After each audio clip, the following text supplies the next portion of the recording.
So this morning I am putting together an obtuse triangle bar former, and I just thought I'd give you guys a quick peek.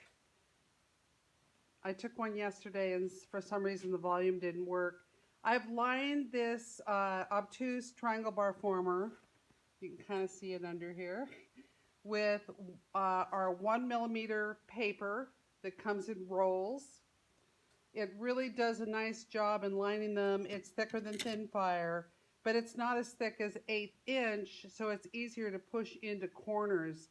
I cut the length of the 1mm paper a little bit longer than the form, so I can kind of push it down into the corners and have a little bit of fold at the end.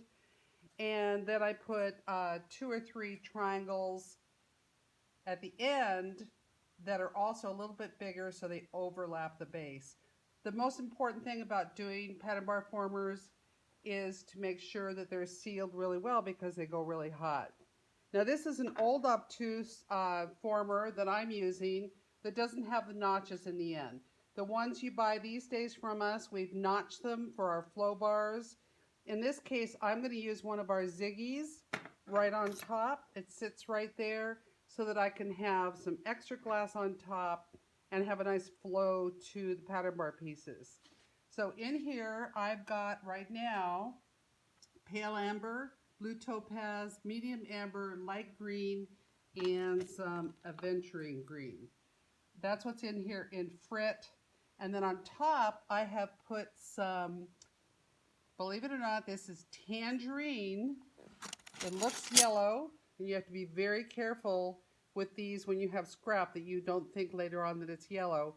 This is glass that's left over from Craig Mitchell Smith's Poppy class last year, and I am going to put it right in on top underneath the bar and then across the bar so that I get a nice flow.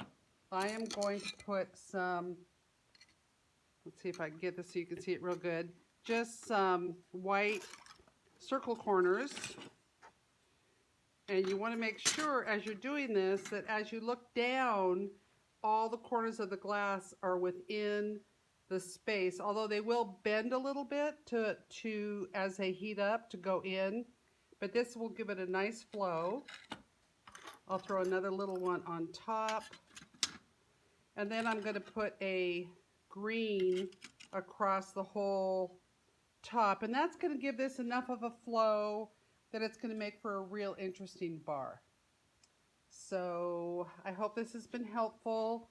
I put the frit in with this wonderful little tool, which is just a spoon that we bent in the edges from. You should make yourself one of those. Put it in a vise and just bend them.